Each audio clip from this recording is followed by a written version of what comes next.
قرآن تو اطمینان کے لیے کہہ رہا ہے نا. ایمان ماننا اطمینان ہوتا ہے، اس میں ماننے کا نام ہی ہوتا ہے جس پہ آپ کو اطمینان ہو جائے.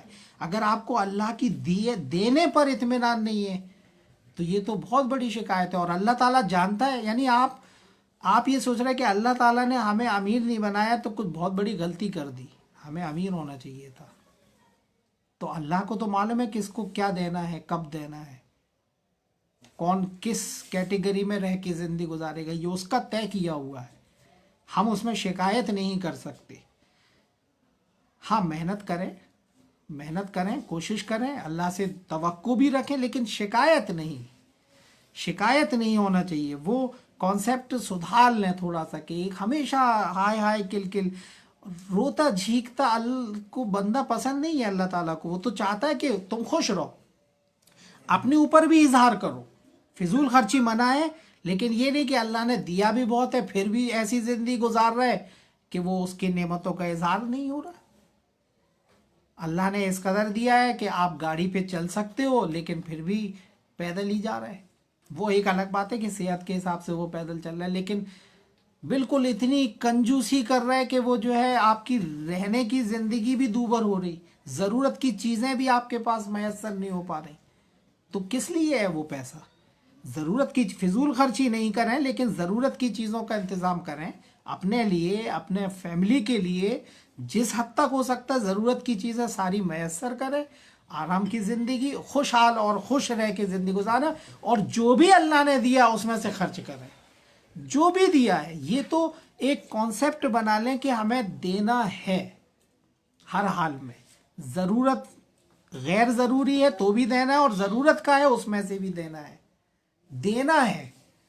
اس کے لیے آپ اپنا نظام بنا سکتے ہو دینے کا کہ آپ کیسے کر کے دینے، لیکن نکالیں کچھ پیسہ اللہ کے راستے میں، یہ کانسیپٹ کر کے کہ اللہ تعالیٰ دینے کو، خرچ کرنے کو پسند کرتا. اس نے تو کہہ دیا ہے کہ جو ہم نے دیا اس میں سے خرچ کرتے ہیں، مومنوں کی صفات ہے، اور یہ ہمیں صفات اپنے اندر لانا ہے. اور کسی سے کوئی ایکسپیکٹیشنز نہیں ہے، اللہ سے ایکسپیکٹیشنز ہونا چاہیے، اور کسی سے کوئی توقع ہونا بھی نہیں چاہیے. کسی سے کوئی توقع نہ رکھیں، صرف اللہ کی ذات. تو اللہ کی مدد بھی آتی ہے، مدد آتی ہے جب خالص اللہ سے توقع ہوتی ہے، تو اللہ کی مدد بھی آتی ہے. جب لوگوں سے توقع ہوتی ہے تو وہ دل ٹوٹ بھی جاتے ہیں اور وہ پوری بھی نہیں ہوتی ہے. اللہ سے توقع کریں، اور جو اللہ نے صفات بتائی ہے اس کے اندر اپنے اندر ڈیولپ کریں. خوش رہنے کی کوشش کریں. روتے جھیکتے رہنے سے کوئی فائدہ نہیں ہوتا ہے، پریشانی دور نہیں ہوتی ہے. اس کو دور کرنے کی سوجھ بوجھ لگائیں. اگر مال کی کمی ہے تو مال کو سورس آف انکم بڑھانے کی کوشش کریں، کچھ ذریعے اختیار کریں، جیسا بھی ہو سکتا ہے جائز ذریعہ وہ اختیار کریں، اور خوش رہیں، اس میں سے خرچ بھی کریں جو اللہ نے دیا. خوب کمائیں، خوب خرچ کریں. کمائیں نہیں اور خرچ کرنے کی، پھر کیسے ہوگا خرچ؟ جب کمائیں گے نہیں تو خرچ کیسے کریں گے؟ خرچ بھی تو کرنا ہے نا، اپنے گھر والوں پہ بھی، اپنے اوپر بھی، اور معاشرے کو بھی ڈیولپ کرنا ہے. خرچ کرنا تو کمائیں بھی خوب، اور ایسا کمانے بھی نہیں لگے کہ قرآن سائیڈ میں رکھا، وہ بس پورا سسٹم بنانا ہے. وہ آپ کے اوپر ہے، ہمارے خود کے اوپر ہے کہ ہم کیسا سسٹم بناتے ہیں اپنی لائف کا. کتنا وقت ہم جو ہے برباد کرتے ہیں ایسی باتوں میں، فضول اس میں، یا جو ہے کام میں لگاتے ہیں. تو اپنے وقت کو برباد کرنے سے بچائیں، قرآن سمجھیں، سمجھائیں، اور اللہ سے توقع کریں، دعا بھی کریں. اللہ تعالیٰ جو ہے اور راستے قرآن کے ذریعے سے کھولے گا، اور مدد انشاءاللہ اس کی آئے گی. یہاں پر یہ سورہ الضحیٰ پوری ہوئی. انشاءاللہ سورہ النشر اگلے ہفتے شروع ہوگی. وآخر دعوانا ان الحمد للہ رب العالمین. اس درس کو زیادہ سے زیادہ لوگوں میں پہنچائیں.